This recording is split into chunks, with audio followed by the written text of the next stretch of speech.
자, 오늘부터 이제 애굽의 10가지 재앙을 다루게 됩니다. 이제 얼핏 보면은 뭐 영화 만들기에 굉장히 좋은 소스 같이, 실제로 그 엑소더스인가 뭐 그 이런 건 영화 있죠. 뭐 출애굽 영화. 거기에 보면 뭐 CG 같은 거 만드느라 뭐 고생을 좀 많이 한 것 같은 그 느낌이던데, 일단 오늘 그 첫 재앙인 나일강을 피로 만드는 사건인데, 이걸 이제 재앙들을 다룰 때마다 무슨 신화 같은 이야기로 취급하지 말고 성경을 볼 때는 늘 어떤 그 영적인 메시지를 붙들 수 있어야 됩니다. 그러려면 읽으면서 비판적인 시각을 가지란 말이 아니라 왜 하필 이런 생각을 갖고 묵상을 좀 해야 되는 거죠.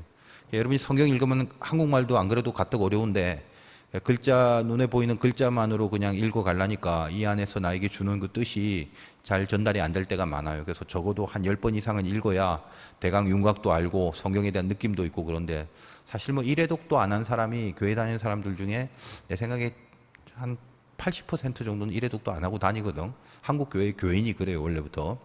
그러니까 여러분이 항상 젊을 때에 성경을 접하면서 왜 하필 이런 그런 생각을 하면서 좀 묵상을 하게 되면은 하나님이 주신 것들이 좀 더 이렇게 좀 진하게 다가오는 그런 경험을 아마 하게 될 것입니다. 그 왜 하필 이런이란 말이 무슨 말이냐? 하필, 필연적 이럽니다. 하필, 필연적이란 말이죠. 왜 이게 이런 식으로 필연적으로 이게 주는 것이 뭘까? 뭐 이런 겁니다. 애굽의 10가지 재앙은 그 애굽인을 고통스럽게 만들기 위한 그게 주 목적이 아니라, 그 이스라엘이 근 한 400년 이상을 지금 애굽의 노예로 있잖아요. 근데 그들이 살았던 바로 그 땅 이집트라는 곳이 어떤 곳인가? 그 애굽의 영적 실체를 보여주려는 의도, 이게 사실은 주 목적입니다. 그래서 이제 앞으로 이제 쭉 다루게 되겠지만, 여러분이 이 어떤 그 전체 그림 속의 구조를 갖고 보면은 훨씬 더 그 메시지 이해가 빠릅니다. 10가지인데 333 플러스 1 이렇게 보면 되는 거예요. 땅과 공중과 하늘 이렇게 나누면 돼요. 땅에 해당하는 재앙이 3개, 공중의 3개, 하늘의 3개, 그리고 마지막에 하나는 이제 유월절, 그렇게 되는 거예요. 뭐 이제 하나씩 다루겠지만, 이 땅의 재앙이라는 건 이제 오늘 다루는 게 나일강을 혹은 물을 피로 만드는 거. 그 다음에 이제 두 번째가 개구리. 그 다음에 뭐 이제 티끌을 이로 만드는 거. 이게 이제 땅이죠.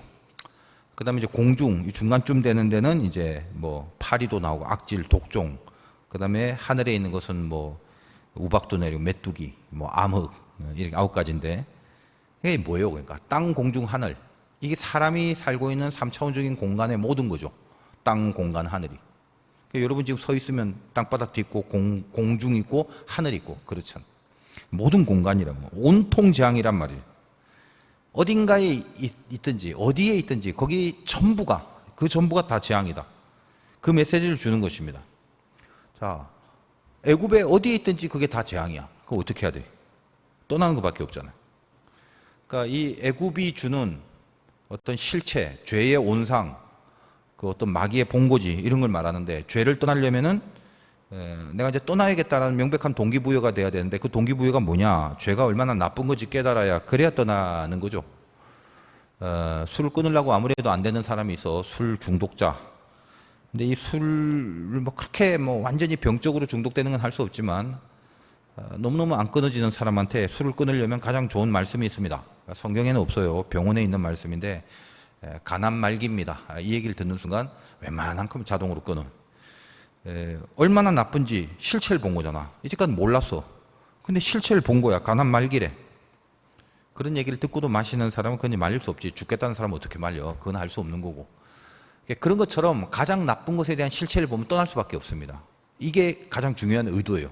너희들 여기 애굽에서 이렇게 오래 살았는데 좋다고 살았냐? 행복하냐 여기가? 있을 때가 아니야. 실체를 봐, 이거거든요. 그래서 이제 오늘은 그 땅의 3가지 재앙 중에 나일강을 피로 변하게 하는 재앙입니다. 땅이라는 거 생각해 보세요. 땅은 3가지 영역이죠. 그냥 육지, 메마른 육지, 그 다음에 물, 뭐 바다나 강이나 이런 거, 그 다음에 육지와 물이 오버랩되어 있는 늪. 결국 3가지 중에 하나야, 이 땅은. 그 3가지에 전부 다 재앙을 주는 거죠. 어디 뭐 피할 데가 없다라는 거예요.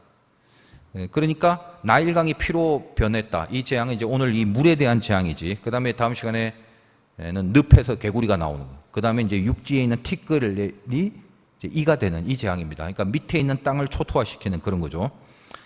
그런 식으로 사실 이 출애굽기에 나오는 이런 이야기들이 뭐 재밌는 동화 같은 이야기가 아니라 전부 다 세밀하게 어떤 의미를 두고 기록되어 있는 그런 성경이라는 걸 일단 알아야 돼요. 그리고 이 모든 재앙의 배후에는 뭐가 있냐? 애굽은 철저한 다신론 국가들이 모든 것들이 다 신들, 그 신들이 점지되어 있어요. 그래서 나일강 같은 경우에도 뭐 크롬 신이라고 하고 개구리 형상을 한 신이 있어, 헤크트라고도 하고 이제 또 뭐 티끌이 1호 변할 때 그 이 신도 있어. 오죽하면 어떻게 이 신을 만든지 몰라요. 셉이라고 그러는데 어쨌든 그런 식으로 모든 게 다 신이거든요. 그래서 10가지 재앙은 우리 저번 시간에 했던 것처럼 그 애굽의 모든 신들을 격파하는 하나님의 위력, 그거를 나타내는 사건입니다. 저번 시간에 어떻게 했죠? 첫 전제가 아론의 지팡이가 다른 지팡이를 삼키잖아. 그러니까 하나님의 권세 앞에 그 애굽 전역을 다스리는 영적인 신들이 삼켜진다라는, 이제 그거를 재앙으로 보여주겠다라는 전초전이었다는 거예요. 하여간 이 재앙에 대한 내용들은 이제 그 외에도 뭐 세밀하게 살펴볼 메시지들이 많이 있는데, 이 출애굽기라는 게 참 엄청난 메시지가 숨어 있어서 일일이 좀 다 다루려면 이렇게 힘들어지는데, 하여간 감동이 오는 대로 뭐 그때그때 전할 수 있으면 전하려고 합니다.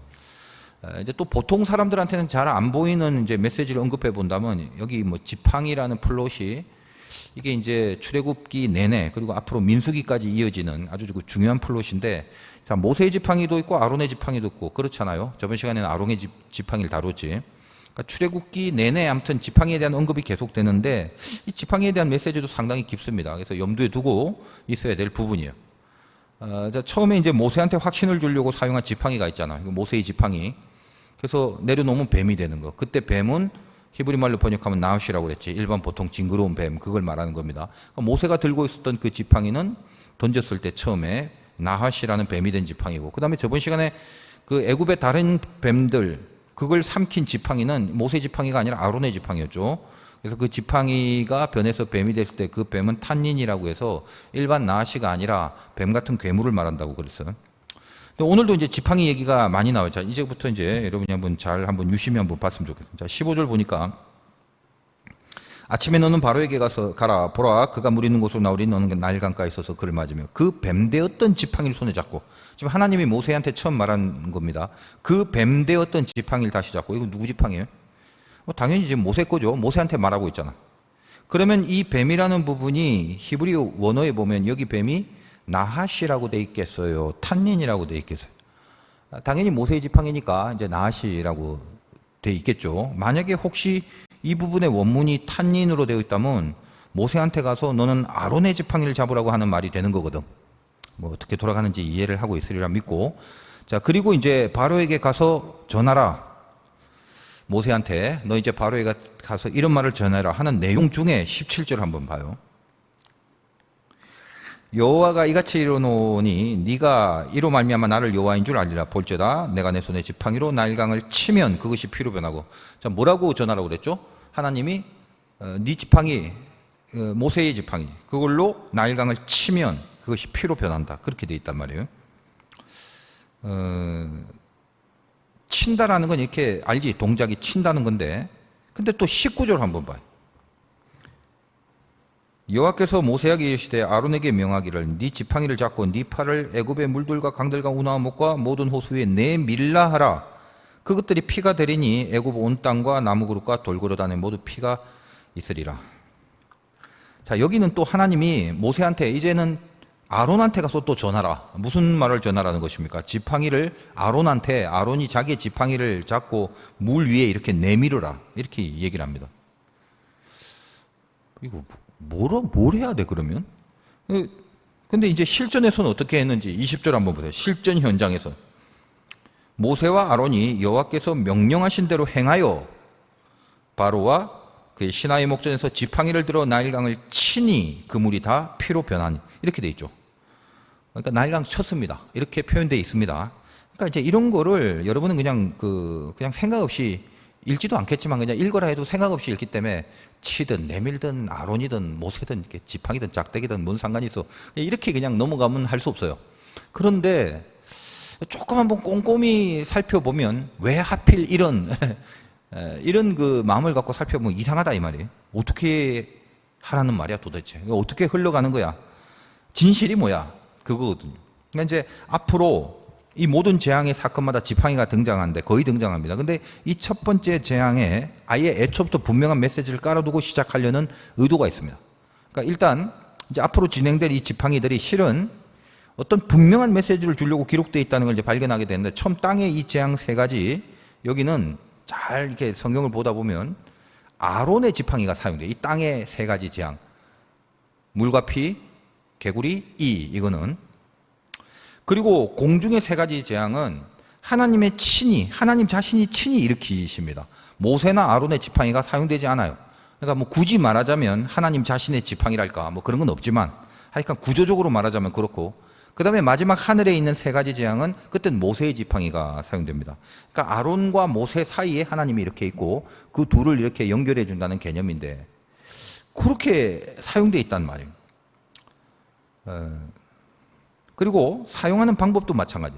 오늘도 읽어봤지만 이제 오늘 얘기는 조금 이따 설명해 드리겠지만, 지팡이를 치라고 한, 어떤 때는 그냥 드는 거, 다양해요 이게.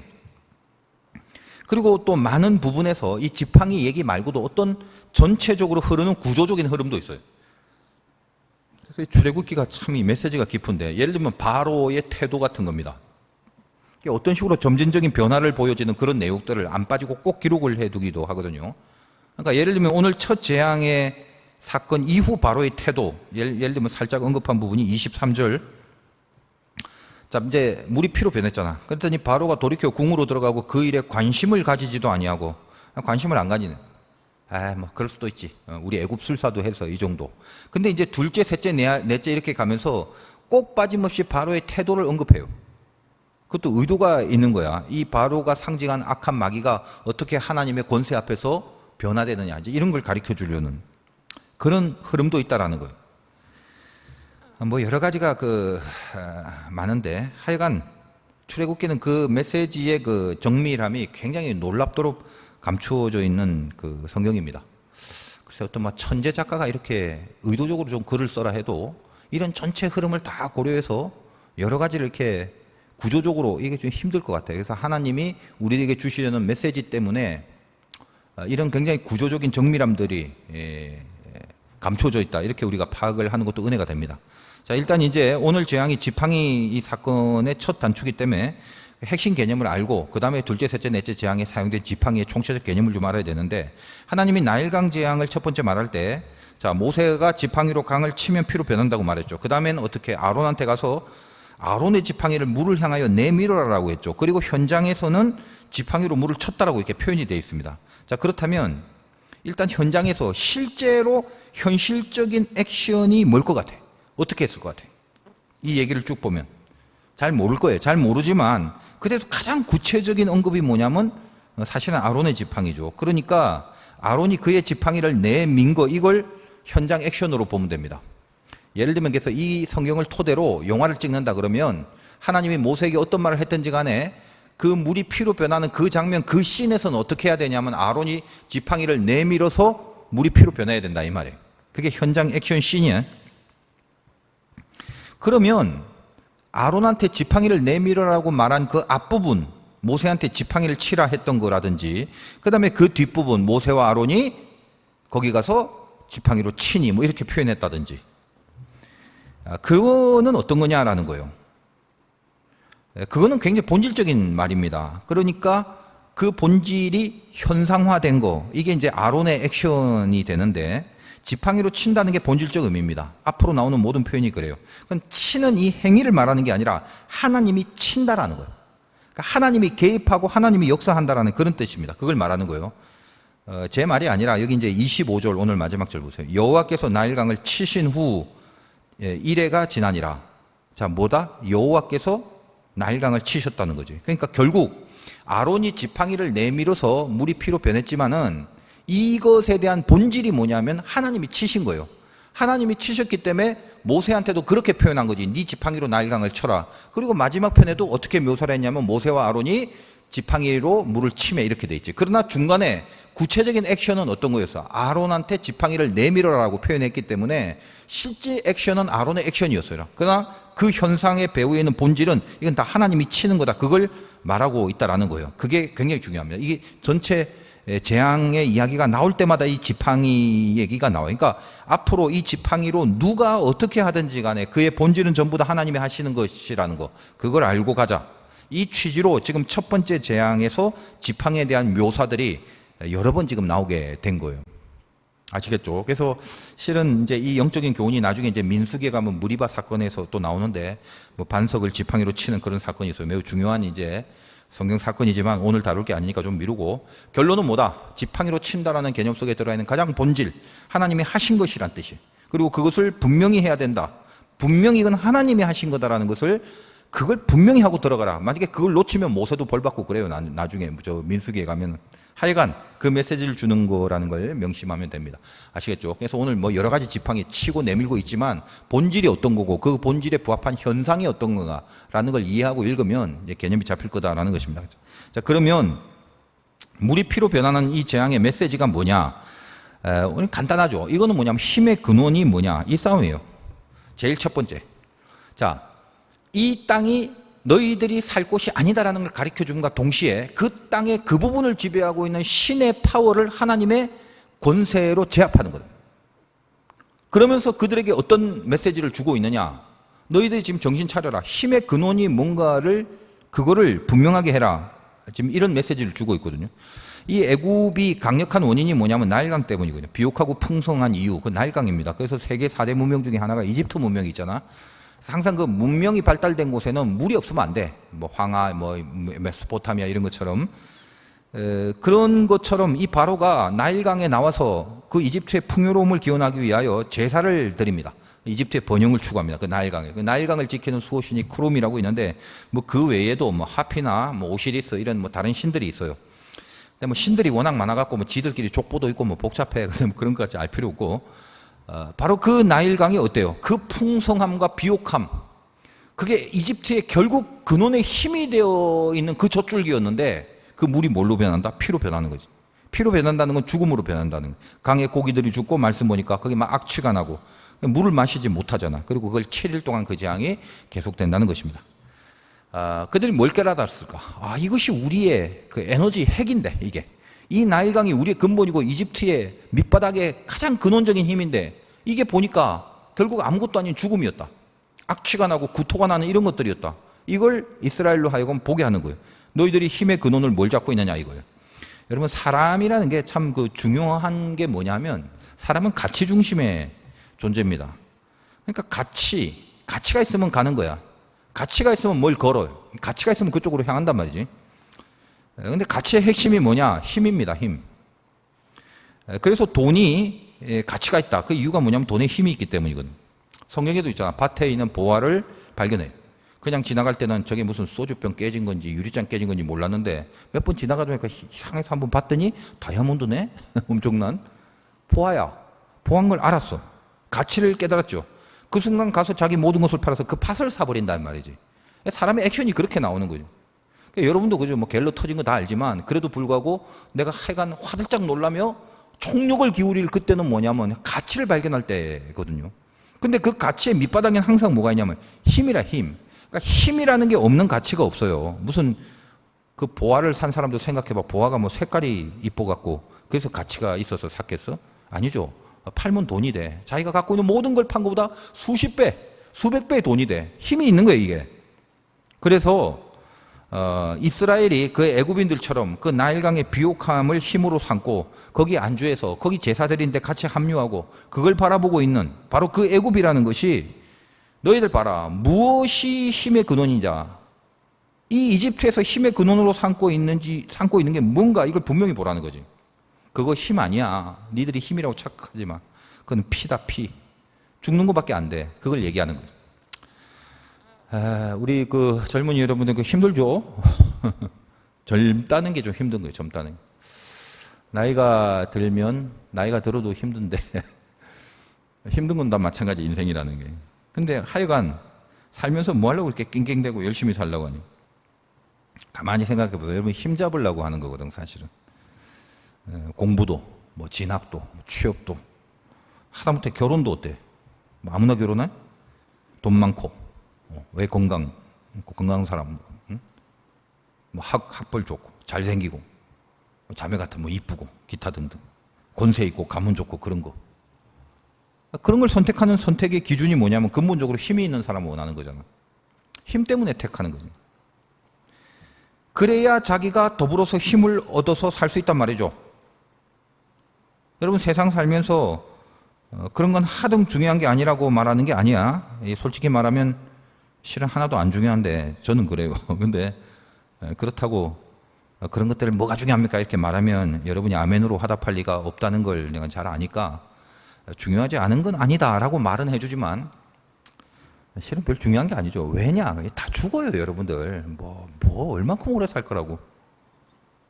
영원히 살 것 같지?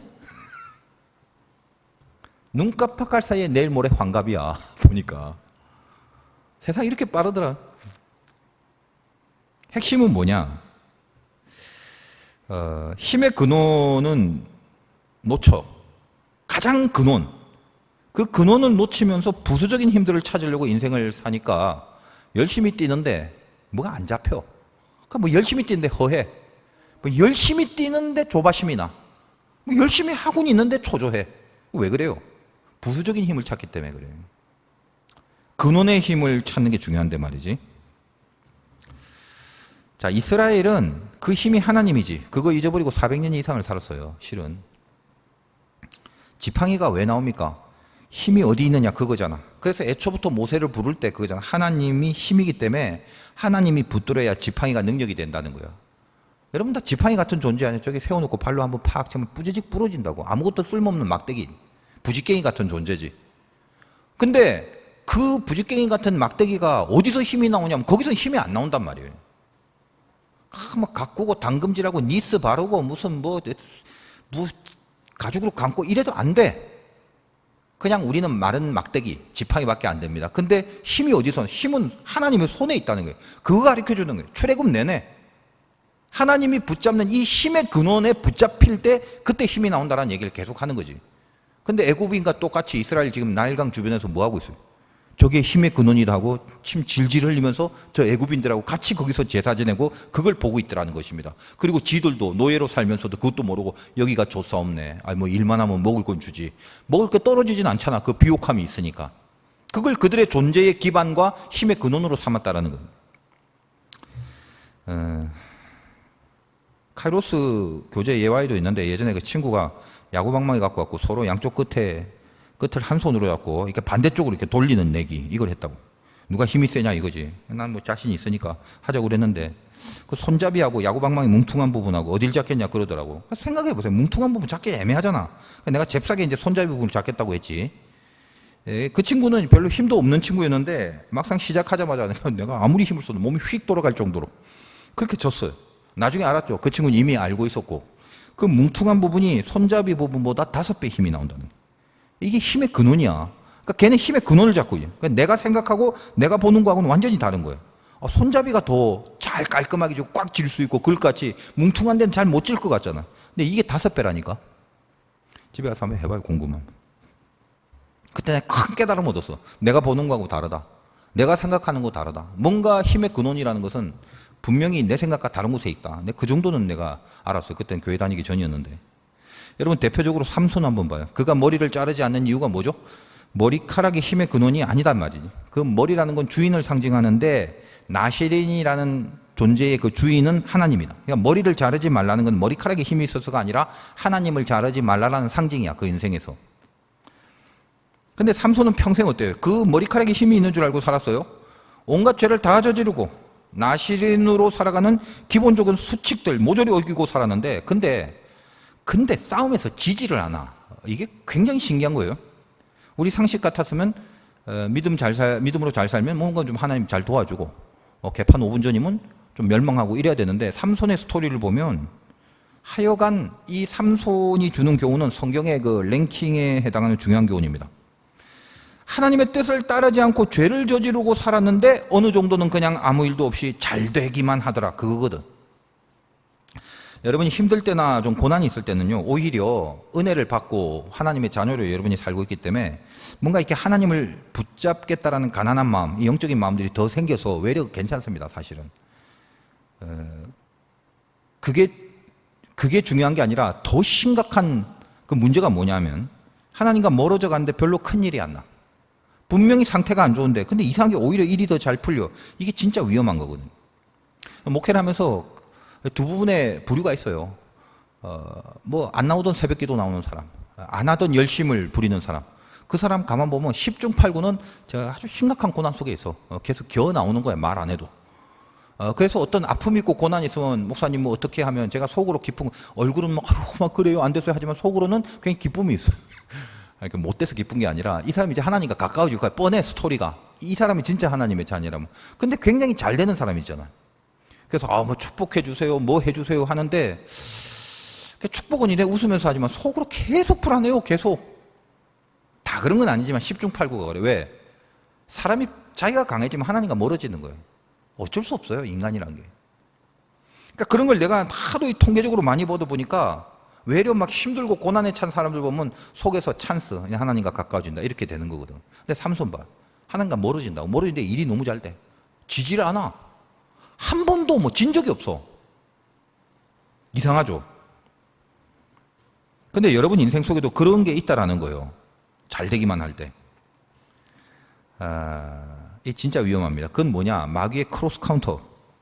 여러분 크로스 카운터가 뭐냐면 복싱에서 이 크로스 카운터가 알죠?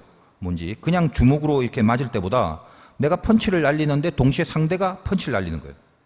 그러면 예를 들면 내가 상대를 때리기 전에 상대의 펀치를 내가 맞으면 2배 이상의 충격으로 그냥 뻗는 거예요. 그건 왜 그러냐면 내가 주먹을 뻗을 때 드는 에너지와 또 저쪽에서 달라오는 펀치가 이게 곱하기 2가 되는 거예요. 그래서 복싱에서는 크로스 카운터가 치명적이에요. 가만히 있을 때 맞는 것보다 내가 날릴 때 저쪽에서 나오는 펀치를 먼저 맞으면 그냥 뻗는 거예요, 그게. 저는 그런 그 모습을 보면 마치 이 마귀가 크로스 카운터를 날릴 때 모습이 그런 거예요. 적당히 마귀가 공격하는 거하고 크로스 카운터를 날리는 거하고 비교가 안 돼. 가만히 이렇게 보면 그래요. 목회를 하면서 내가 사람들을 살펴보고 그러니까 통계적으로 그럽니다. 분명히 상태가 안 좋은데 현실이 잘 풀리고 있다. 이건 뭐냐면요. 크로스 카운터를 노리고 있는 거예요, 마귀가. 이거는 한 방 맞으면 가능 끝나는 거예요, 이거는. 통계적으로 그래, 통계적으로. 보면. 저도 이제 목회를 오래 하다 보니까 통계라는 게 생겨요. 통계는 수학이에요. 수학은 확률이고, 확률이라는 건 신빙성이 있는 거. 여러분 조심해. 그냥 어떻게 돌아가든지 7렐레 8렐레 하고 그렇게 있지 말고 지금 마귀가 크로스 카운터 노리고 있다니까. 근데 삼손이 거기 넘어간 거죠. 여러 번 정신 차릴 기회도 있고 뭐 사인도 주고 하나님이 그랬는데 향락에 빠지지. 결국 드릴라한테 넘어가서 블레셋한테 잡혀갖고 눈이 뽑히잖아요. 삼손이 그토록 현란한 승리에 그런 전적들이 계속 있었지만 그 과정 중에 한번 읽어봐. 단 한 번도 기도한 적이 없다는 거 압니까? 삼손 언제 기도해? 딱 한 번 기도해. 마지막 죽기 전에. 마지막에 딱 한 번 기도. 이번만 나로 강하게 해달라고. 참 눈물 난 장면인데 근데 그때 깨달았죠. 뭘 깨달았어요? 자기 힘의 근원이 머리카락이 아니라 기도였다는 거. 하나님이 자기 힘의 근원이었다는 거. 그걸 결국 비참한 상태가 돼서 깨닫거든요. 근데 그래도 어디야 나중이라도 깨달은 게 히브리서에 보면 이 삼손을 믿음의 사람으로 서열에 올려놓고 믿음의 사람으로 평가해 둡니다. 그 마지막에 결국 삼손이 돌이켰기 때문이지. 그러니까 이게 얼마나 감사해. 만약에 돌이키지도 못하고 죽었으면 얼마나 그 비참해. 여러분이 이 삼손이 주는 메시지를 명확하게 알아야 됩니다. 주제는 하나예요. 주제는 하나. 어떤 거예요? 눈 뽑히고 기도할래? 눈 감고 기도할래? 그거예요. 여러분이 눈 감고 기도할 때 감사하게 열심히 기도하십시오. 눈 뽑히기 전에. 하나님은 기도가 안 되면 크로스 카운터 맞고 이러면요. 눈을 뽑아서라도 기도시키는 분이에요. 나일 강물이 힘인 줄 알았는데 실체를 보니까 그 물이 결국 심판이었다. 피는 심판이잖아. 여러분들이 나일강으로 여겨지는 것들이 있을 거예요. 매일 앞에 나와서 그것만 물끄러미 쳐다보는 거. 이것만 있으면 돼. 안심하는 거. 그런 힘들이 있다고. 그리고 혹은 멀리서 바라보면서 내가 저걸 얻으려고 뛰어야 돼. 저것만 있으면 될 것 같아 이런 거. 그걸 얻기 위해서 그 힘을 얻기 위해서 열심히 뛰는 그런 인생들. 그러면서 하나님의 힘의 근원과는 멀어지고 그 눈 뽑히기 전에 빨리 각성이 일어나야 돼요. 드릴라 얻으려고 혈안이 돼서 뛰는 거 아닌지 한번 살펴보라고. 왜 뛰어요? 드릴라 얻으려고 뛰는 거 아니야 혹시? 스스로 잘 한번 판단해봐요. 오늘 예배 가운데 기도 가운데 나는 내 힘의 근원을 무엇으로 붙잡고 살았는가. 맨날 들어서 알죠. 하나님이라며 기도라며 얼마나 들었어. 근데 진짜 그렇게 생각하냐고. 진짜 그걸 믿냐고. 대부분 아니거든. 이미 여러분의 힘 생각하면 벌써 힘이 나 이거 붙잡고 싶어 하는 게 이렇게 두두두둑 나와요. 이걸 넘어서 하나님이 되는 진심이 생기네. 그때 비로소 힘의 근원에 붙들리는 거예요. 여러분 오늘 기도 속에 한번 묵상해봐. 그것만 있으면 막 힘이 생기고 막 잘 나갈 것 같고 사람들이 막 알아주고 그럴 것 같죠? 근데 오늘 뭐다? 봐라, 악취가 난다. 악취가 심하면 구토가 나는 거예요. 진짜를 보면 그게 얼마나 더러운 건가를 알게 돼요. 여러분이 기도하다가 정말 깊은 기도를 하게 되면요, 내 안에 이 더러운 것들 때문에 구토가 날 수 있어요. 악한 것이 있을 때는 말씀을 이렇게 듣다 보면 그 악한 것에 대한 자각이 생겨. 내 눈에 보인다고, 그게. 말씀이 안 들어오고 기도가 없으면 내 안에 아무리 더러운 게 있어도 이게 나하고 같이 좋아서 같이 사는 거예요. 근데 말씀이 들어와서 거룩한 렌즈를 갖고 내 안에 악한 걸 보면 더 이상 이거는 이게 뭐야 뭐. 그 원효대사가 아침에 일어나서 아니 내가 먹었던 물이 해골에 있던 물이었던가 그런 거죠. 그래도 뭐 그 양반은 마셨는데 우린 마시면 안 되지. 더러우니까 토해내는 거예요. 뱉고 싶거든. 그래서 하나님 내 안에 나도 모르게 하나님 외에 다른 것들이 많이 들어가 있는데 이걸 그냥 좋다고 내버려둔 이 더러운 것들, 이게 더럽다는 걸 알게 하시고 여기에 악취가 난다라는 걸 깨닫게 해주시길 원합니다. 그래서 이 안에 있는 더러운 것들을 다 나가게 해달라고 기도를 하면 영적인 구토도 이렇게 올라올 수 있습니다. 뭐 직접 토하는 경우는 별로 없어요. 진짜 토하고 막 내용이 올라오는 건 위가 안 좋은 거고 뭐 그러면 아무튼 이렇게 헛구역질이라도 뭔가 이렇게 토해낼 게 있으면 토해내는 게 좋아요. 예전에는 그 뭔가가 좋아갖고 막 그걸 막 붙잡으려고 막 그걸 먹어대고 그걸 막 가져오고 그걸 막 담아두고 그랬는데 그게 악취가 나는 더러운 거지 이게 결코 힘이 되는 게 아니었다라는 걸 그걸 알게 되는 것입니다. 여러분 힘의 근원이 하나님이라는 걸 잊지 마시고 사람 살면서 힘이 없으면 안 되잖아. 물리학에서 F, 힘이라는 건 MA란 말이에요. MA라는 건 mass 곱하기 acceleration인데 mass라는 것은 보통 질량입니다. 그런데 이상하게 공교롭게도 라틴어에서 mass 그러면요 크리스마스 할 때 그 mass야. 미사, 예배를 말해. 그래서 내가 이거 보니까 그냥 내 혼자 개인적인 그런 한번 의미 부여를 해보는 거예요. 진짜 우리의 포스가 뭐냐. 예배에 계속적인 속력, 가속력이 붙는 거예요. 그러니까 하나님 앞에 나아가는 힘들이 한 번, 두 번, 처음에 나가기 싫다가 막 목사님 전화하고 카톡하고 그러니까 막 짜증나서 겁도 나고 그러니까 한 번씩 나와봤다. 이러다가 두 번, 세 번, 네 번 자꾸 가속해 보면 그게 포스라며, 포스. 힘의 근원을 계속 내가 만나는데 그 포스가 왜 안 생기겠어요? 그러니까 여러분이 힘의 근원을 잡는 방법을 잘 알라고. 기본적인 예배부터 돼야죠. 힘의 근원이 하나님이라는 걸 분명히 알고 그걸 믿게 되면 그 다음에는 자기가 갖고 있는 약점과 자기 한계에 대하여 불안함과 두려움이 사라집니다. 여러분 항상 저번에도 그랬지 뒤처진다라는 뭔가 자격지심 같은 것들이 늘 있어요. 우리는 빨리 가야 될 민족이기 때문에 상당히 빨리 달리고 있는데도 맨날 뒤처진 느낌. 이상하게 우리 민족만 갖고 있는 그런 거거든. 근데 그러려면 내 안에 어떤 자기 약점도 있다고. 사람이 약점이 없는 사람이 어디 있어? 강점도 있지만 약점도 있는데 내가 뭐 건강이 안 좋다, 우리 가정 배경이 안 좋다, 뭐 돈이 없다, 뭐 머리가 뭐 딸린다, 뭐 아무리 나는 공부를 해도 안 돼서 기타 등등. 뭐 얼마나 많아. 근데 그런 약점들을 생각할 때마다 항상 불안해요. 어디서 뭔가를 한다는 게 불안하고 안 될 것 같고 그런 거. 제가 지금 여러분에게 성공 강의를 하는 게 아니야. 내가 예수 믿는 사람으로서 이 땅에 어떤 스탠스를 갖고 있느냐가 중요한 거죠. 그런 것들로는 혹은 그런 것들 때문에 우리의 앞길과 인생과 운명이 방해받지 않는다라는 사실을 알아야 돼요. 우리는 다 마찬가지라니까. 뭐 옆 사람 뭐 강한 것 같지. 다 놓고 이렇게 발로 밟으면 다 부러지는 다 지팡이 막대기밖에 안 돼. 그런데 힘의 근원이 하나님이다라는 것을 아는 순간 내가 인생을 살아가면서 내가 갖고 있는 약점이 전혀 약점이 아니다라는 걸 알게 되는 거죠. 여러분의 불만이 뭐야? 내 약한 거 지워달라는 거 아니야? 사도발도 똑같았죠. 이놈의 가시만 없으면 될 것 같은데. 항상 가시 타령 아니야, 가시 타령.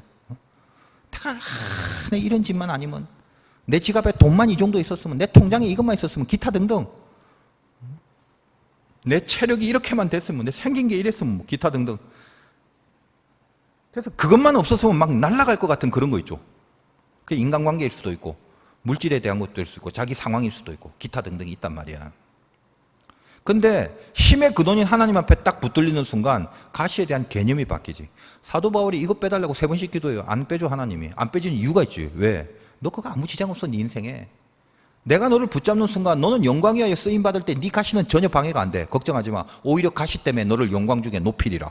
약할 때 강함 대신 하나님 앞에 붙들리는 거지. 이런 파이팅이 있어야지, 파이팅이. 아니 내가 강한 걸로 쓰려면 하나님 뭐 필요하냐?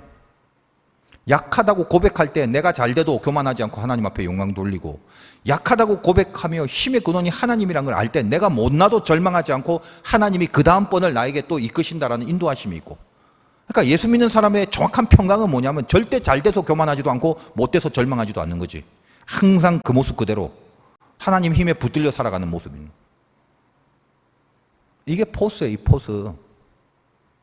그러니까 세상 사람들하고 똑같이 염려하고 세상 애들하고 똑같이 고민하고 세상 애들이 갈등하는 것과 똑같이 갈등하고, 그러니까 세상 애들하고 같이 술도 마시고 세상 애들하고 같이 담배도 피고 세상 애들하고 같이 놀고 같이 푸념하고, 그 뭔 구별됨이냐 그게. 그러니까 여러분들이 이렇게 성경을 보고 예배를 드리면서 F는 MA 자꾸 하나님 앞에 나오는 이 예배를 가속으로 드리면서 그 힘의 실체를 잡는 힘을 그 경험과 또 그 기도의 어떤 그 사건과 시간들을 계속 만들어야 된다고. 왜 젊은이 예배 맞추고 무릎 꿇고 기도하니? 오늘도 뭐 힘의 실체가 뭔지, 힘의 근원이 뭔지 거의 붙들리라고. 여러분이 가시가 있습니까? 힘의 근원인 하나님 앞에 붙들리면 가시마저도 아름다울 영광으로 바뀌어요. 그 가시가 나에게 오히려 아름답게 된단 말이에요. 걱정하지 마. 하나님이 여러분을 붙잡으면 그게 절대로 방해할 수 없어요. 오히려 그것 때문에 빼어난다니까. 좋아라 해야지. 감사해야지. 보는 시각이 바뀌어야지. 여러분에게 주어진 상황을 최선으로 여길 줄 아는 게 믿음입니다. 나 이거 최악인데, 그건 여러분이 볼 때 최악이지. 하나님은 최선을 위해서 거기에 집어넣은 거예요, 지금. 왜? 이 운명은 나한테 달린 게 아니라니까. 하나님이 여러분을 붙잡고 이끌어가는 과정이기 때문에 항상 최선으로 이끄시는 하나님의 코스웍이란 말이에요. 어디든지 간에. 그러니까 불평하지 말고 원망하지 말고 핑계대지 말고 절망하지 말고 교만하지 마요. 내 힘의 근원이 하나님이라는 것, 이것만 놓치지 않으면 돼. 그래서 약할 때 강함 되신 하나님을 늘 고백하는 거예요. 바울의 인생과 가시 때문에 언제 방해받았어? 가시 때문에 못할 일이 있었어? 뭐 가시 때문에 망한 적이 있어요? 3번 기도해서 가시를 안 고쳐주고 안 빼줬지만 그 다음에 가시 얘기 하나도 안 나와. 왜? 아무런 문제가 안 됐다는 거예요. 여러분 인생 마찬가지입니다. 오늘도 이 물이 피로 변한 이 사건을 통해서 내 힘의 근원이 뭔지 묵상할 수 있는 시간이 되길 바라고, 여러분 기도 속에 하나님의 포스가 여러분에게 실리길 주님의 이름으로 축원드립니다.